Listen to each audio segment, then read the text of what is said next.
Selamat siang pemirsa, Sumatera Utara hari ini siang kembali hadir menjumpai Anda edisi Jumat 3 November 2023. Kali ini bersama saya Anissa Redi, pemirsa, tim redaksi kami telah menghimpun sejumlah informasi aktual seputar Sumatera Utara untuk Anda. Berikut kita awali informasi selengkapnya.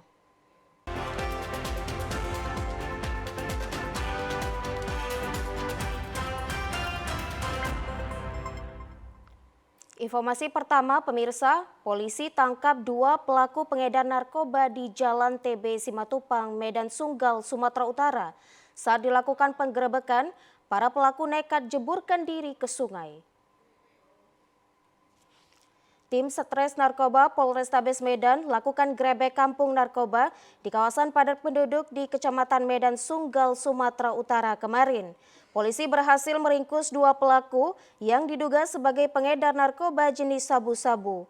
Para petugas harus melalui gang sempit untuk menuju titik target penggerebekan. Mengetahui kedatangan polisi, sebagian pelaku nekat menjeburkan diri ke dalam sungai. Dari tangan kedua pelaku, petugas mendapatkan beberapa barang bukti berupa paket kecil narkoba jenis sabu siap edar. Petugas juga berhasil mengamankan sejumlah barang bukti lainnya seperti puluhan plastik klip membungkus narkoba jenis sabu, bong atau alat isap, dan uang tunai senilai jutaan rupiah. Kanit Satres Narkoba Polrestabes Medan, Ibtu Habibi, mengatakan penggerebekan tersebut berawal dari adanya laporan masyarakat yang masuk ke call center Satres Narkoba Polrestabes Medan terkait maraknya peredaran gelap dan penyalahgunaan narkoba di kawasan pinggiran Sungai Belawan, Kecamatan Medan Sunggal. Tadi sudah kita lakukan GKN sesuai dengan arahan dan perintah dari Bapak Kasatgas Narkoba. Hasilnya 2 orang kita amankan, Bang. Untuk barang bukti, Bang? BB-nya masih kita hitung, Bang. Nanti di kantor setelah ini. Ini kawasan rawan narkoba begitu. Sesuai dengan informasi dari masyarakat, sering dilakukan transaksi narkoba di sini, Bang. Bang, tadi ada beberapa yang masuk sungai, Bang. Iya, tadi kita melakukan pengejaran, ada beberapa orang yang masuk ke sungai. Seperti itu, Bang. Kepada masyarakat, apabila melihat atau mengetahui adanya kegiatan peredaran narkoba atau penyalahgunaan narkoba, untuk tidak takut melapor ke pihak kepolisian terdekat. Sementara itu pemirsa, 2 kurir ganja nekat menceburkan diri ke sungai untuk menghindari razia narkoba di perbatasan Sumut dan Sumber di Mandailing Natal. 1 pemuda asal Sumatera Barat berhasil ditangkap dan 1 lagi berhasil kabur dari kejaran petugas. Polres Mandailing Natal melakukan razia narkoba di perbatasan Sumatera Utara dan Sumatera Barat. 1 persatu kendaraan yang melintas dari jalur lintas Sumatera diperiksa. 2 pemuda yang hendak melintas nekat menceburkan dirinya ke dalam sungai setinggi 5 meter karena takut razia tersebut. Saat dilakukan pengejaran, ternyata kedua pemuda tersebut membawa narkotika golongan 1 jenis ganja kering. Petugas langsung menelusuri aliran sungai sepanjang 3 km untuk menangkap kurir ganja antar lintas provinsi tersebut. Setelah dilakukan pengejaran, 1 kurir ganja warga Sijunjung, Sumatera Barat berhasil ditangkap polisi. Namun 1 rekannya berhasil melarikan diri. Adapun barang bukti yang diamankan petugas dari tangan tersangka yakni 19 kg ganja kering di dalam tas ransel yang rencananya dibawa ke Sijunjung, Sumatera Barat. Dari hasil penangkapan tersebut, pelaku mengakui ganja tersebut ia peroleh dari seorang bandar yang berdomisili di wilayah Penyambungan Timur, Mandailing Natal.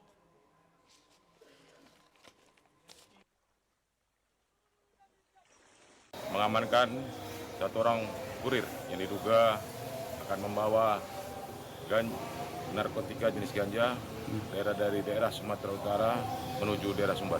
2 pelaku, 1 pelaku melarikan diri. Dari 1 tersangka ini kita mengamankan 16 kilo bal yang diduga berisikan ganja kering. Melakukan penyidikan untuk lebih lanjut proses untuk Mapores Madinah. Petugas Sat Narkoba Polres Mandailing Natal masih memburu salah 1 pelaku yang berhasil lolos dari kejaran. Sementara sang bandar yang memasok narkoba kepada kurir kini masih dalam pengejaran petugas dan telah dikantongi identitasnya. Informasi lainnya pemirsa, 4 unit rumah di Desa Huta Puli, Kecamatan Siabu, Mandeling Natal terbakar. Api diketahui warga berasal dari atap rumah yang diduga akibat arus pendek listrik. Kebakaran hebat menghanguskan 4 unit rumah warga Desa Huta Puli, Kecamatan Siabu, Kabupaten Mandeling Natal. Peristiwa kejadian kebakaran di kawasan padat penduduk tersebut terjadi pada hari Rabu malam kemarin. Kini para korban kebakaran masih mengungsi di tempat saudara dan tetangga mereka untuk menunggu perbaikan kembali rumah mereka. Bupati Mandeling Natal Muhammad Jakfar Sukairi Nasution mengunjungi para korban di rumah pengungsian untuk memberikan bantuan berupa sembako, peralatan rumah tangga, dan bantuan uang tunai. Muhammad Jakfar menyampaikan rasa empatinya dan belasungkawa atas musibah ini. Berdasarkan keterangan para saksi dan warga, kebakaran yang menghanguskan 4 unit rumah warga ini berasal dari arus pendek listrik. Ini tentu kita harap dengan PLN agar mendapat perhatian serius, ya serius karena ibaratkan kabel yang dibungkus puluhan tahun tentu ini akan seperti apa, rapuh apalagi tikus entah hewan apa, jadi potensinya cukup luar biasa. Jadi kita berharap perusahaan listrik negara akan melakukan upaya perbaikan atau mengganti kabel-kabel yang sudah puluhan tahun. Pembersihan limbah aspal tumpahan dari kapal MT Asi milik warga negara Uni Emirat Arab berbendera Gabon yang mencemari garis pantai Nias Utara hingga kini belum maksimal dilaksanakan. Pemerintah Kabupaten Nias Utara melalui Dinas Perikanan menduga ketidakseriusan pemilik kapal MT Asi yang sengaja membiarkan material aspal bitumen terus mencemari wilayah itu. Selain adanya informasi dari para nelayan yang menemukan sebaran aspal di perairan dan kawasan konservasi, kini tumpukan aspal hasil pembersihan sebelumnya dibiarkan berada pada kawasan hunian penduduk termasuk dekat kantor pos TNI Angkatan Laut Lahewa. Kepala Dinas Perikanan Kabupaten Nias Utara, Sabar Jaya Telaum Banua mengatakan apabila tidak dilakukan pembersihan menyeluruh, limbah tersebut dapat semakin beresiko terhadap kesehatan warga, termasuk kerusakan pada biota laut. Kita berharap ini supaya dapat pihak penanggung jawab, dalam hal ini owner atau melalui pihak asuransi supaya bisa segera untuk dilakukan clean up. Tapi hal yang paling penting adalah terkait dengan bagaimana mempercepat evakuasi kapal. Karena sumber aspal itu adalah dari kapal itu sendiri. Kami harapkan kepada pihak-pihak yang berkewenangan, dalam hal ini dari Kementerian Perhubungan, supaya dapat mempercepat untuk bisa merekomendasikan terkait untuk izin masalah evakuasi kapal ini supaya dapat dilakukan. Pemerintah Nias Utara mendesak pemilik kapal MT Asi serius melakukan penanganan seluruh dampak pencemaran di wilayah perairan tersebut atas tumpahan aspal yang terjadi 8 bulan lalu. Selain itu, mendesak Ditjen Penegakan Hukum Kementerian Perhubungan Republik Indonesia agar memfasilitasi pemberian biaya ganti rugi kepada nelayan termasuk denda atas dampak kerusakan lingkungan laut yang timbul. Sementara itu pemirsa, proses pemulangan 3 orang kru kapal MT Asi ke negara asalnya ditunda.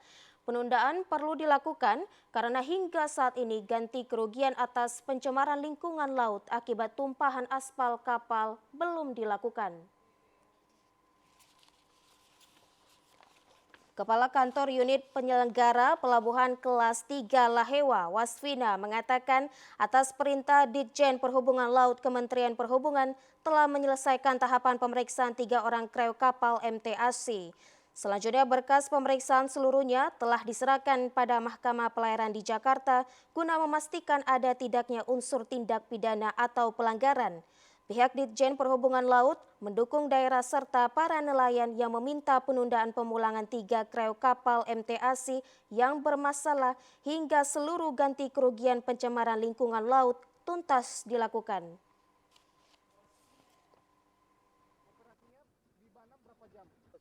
Kalau terkait ganti rugi dan lain-lainnya terhadap nelayan dan pun kerusakan lingkungan dugaan itu saya berharapnya sih dari instansi terkait juga menyuratin ejen perusahaan PT Rizky Bari Samudra selaku ejen yang ditunjuk oleh owner agar terhadap kru-kru ini tidak dipulangkan terlebih dahulu sampai selesainya proses di Nias Utara. Jadi saya berharapnya seperti itu. Sebagai langkah antisipasi, pemerintah Nias Utara telah menyurati pihak agen serta kantor imigrasi kelas 2 TPI Sibolga agar menunda pemulangan 3 orang kru kapal MT Asi ke negaranya.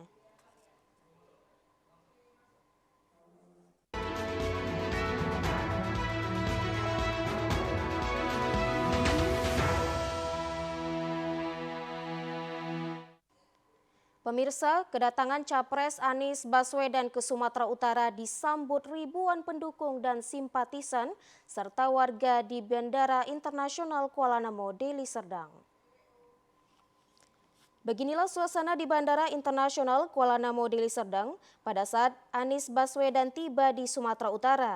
Keluar dari pintu kedatangan domestik, Anies Baswedan langsung disambut antusias masyarakat relawan dan simpatisan yang saling berdesak-desakan untuk bersalaman langsung serta berfoto dengan Anies Baswedan. Dari jadwal kunjungan, Capres Anies Baswedan ke Sumatera Utara selama 2 hari, yaitu untuk mengunjungi simpul relawan di Kabupaten Langkat, Binjai, Tebing Tinggi, Simalungun, Siantar, Asahan, dan Batubara.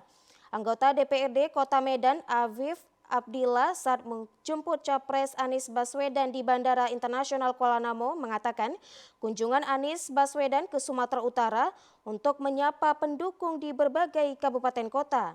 Selain itu, untuk bertemu dengan para tokoh agama, tokoh masyarakat, pelajar, serta pemuda kaum milenial hingga para simpatisan lainnya yang ada di Sumatera Utara.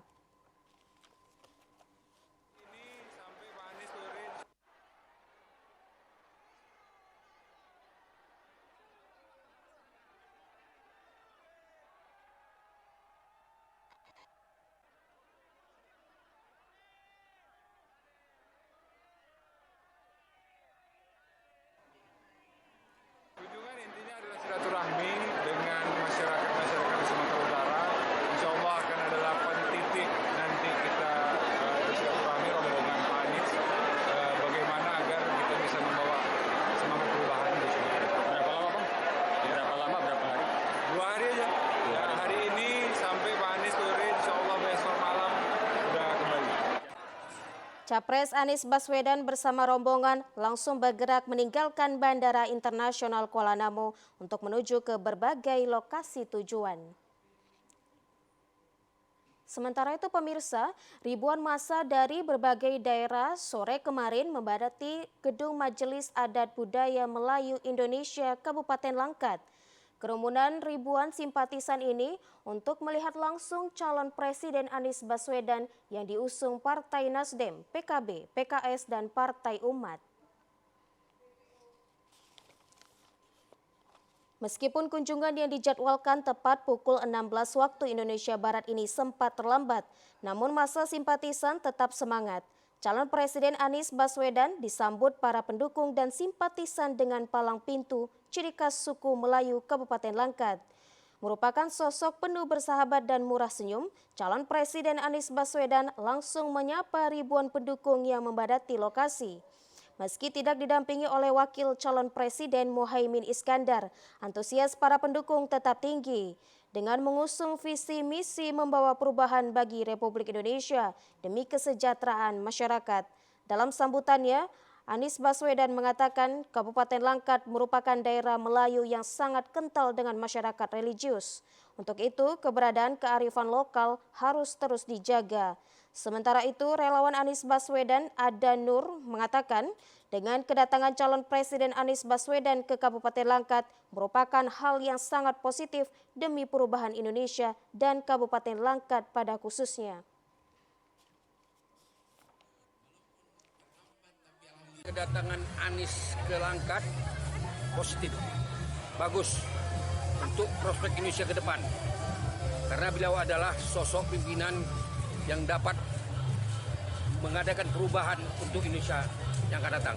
Harapan saya kepada masyarakat seluruh Indonesia agar lebih bijaksana untuk menyikapi siapa sebenarnya yang layak untuk dipilih ke depan untuk membawa Indonesia menuju perubahan yang lebih baik. Usai melakukan kunjungan ke Kabupaten Langkat, calon Presiden Anies Baswedan langsung bergerak untuk berkunjung ke Kota Binjai sembari melaksanakan sholat maghrib di Masjid Agung Kota Binjai. Pemirsa, kami akan segera kembali dengan sejumlah informasi lainnya. Tetaplah bersama kami di Sumatera Utara hari ini siang.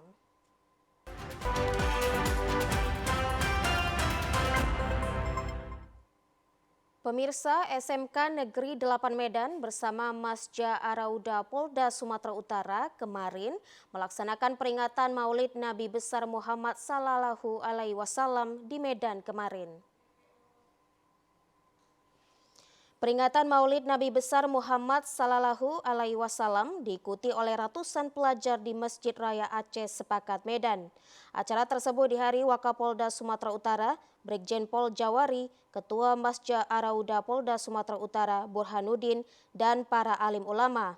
Maulid Nabi Muhammad oleh SMK Negeri 8 Medan bersama Masja Arauda Polda Sumatera Utara mengambil tema mewujudkan akhlak mulia bagi remaja dan menjaga Kamtibmas di kalangan anak pelajar di Sumatera Utara.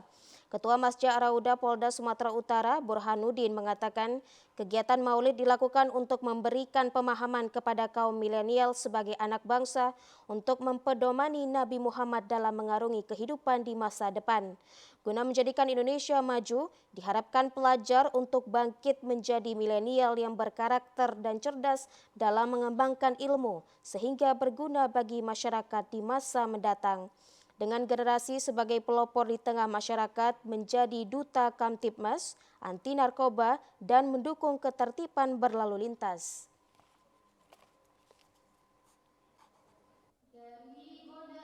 Saya selaku Ketua Masja Arauda sangat besar harapannya sekali dengan kegiatan pelajar Kamtibmas ini akan menjadi contoh, menjadi pilot project untuk sekolah-sekolah lain agar tegaknya pelajar Kamtibmas yang patuh dengan peraturan lalu lintas dan narkoba. Mungkin demikian. Dan ini akan menjadi contoh. Baik, oke.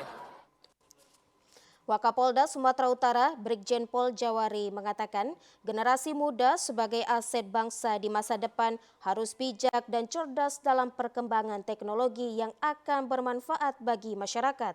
Dengan momentum Maulid Nabi yang diperingati setiap tahunnya dapat meneladani Muhammad Sallallahu Alaihi Wasallam kepada generasi muda. Generasi muda jangan sampai diisi dengan kegiatan yang tidak ada hasilnya yang positif. Dan akhir-akhir ini banyak kegiatan yang negatif itu kita akan cegah. Nah untuk mencegah itu saya melibatkan anak-anak di usia remaja ini untuk menjadi contoh kepada teman-temannya untuk hidup yang baik. Menjadikan Indonesia maju dibutuhkan generasi muda yang berakhlak, berkarakter, dan mandiri sehingga terciptanya keamanan dan ketertiban masyarakat yang kondusif. Penyelenggaraan jalan di Indonesia saat ini masih menghadapi tantangan dari berbagai aspek, seperti teknologi konstruksi, termasuk inovasi pembiayaan karena keterbatasan anggaran dan sumber daya manusia. Sebagai motor penggerak, HPJI Sumatera Utara harus dapat beradaptasi dengan cepat, sehingga pekerjaan konstruksi jalan dan jembatan dilaksanakan dengan lebih efektif dan efisien.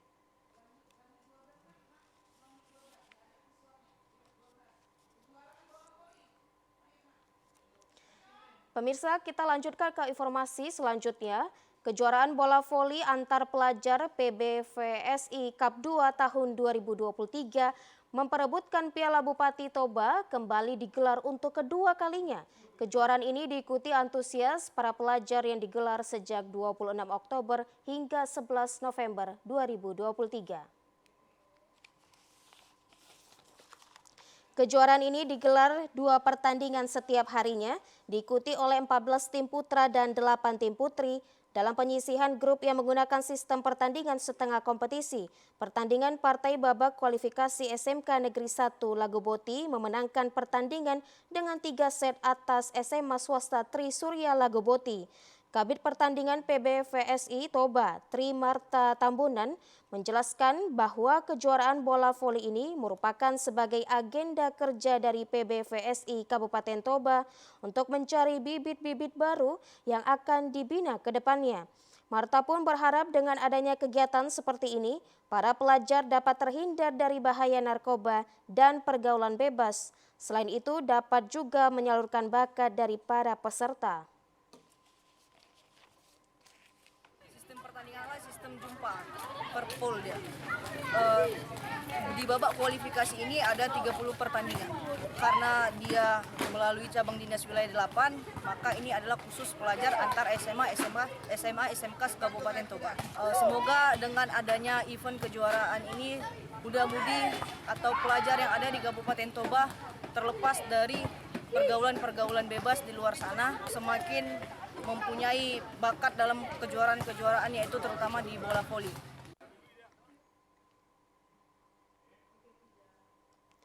Dan pemirsa, informasi tadi sekaligus menutup perjumpaan kita dalam Sumatera Utara hari ini siang. Saya Nisa Redi beserta seluruh kerabat kerja yang bertugas mengucapkan terima kasih atas perhatian dan juga kebersamaan Anda. Selamat siang dan sampai jumpa.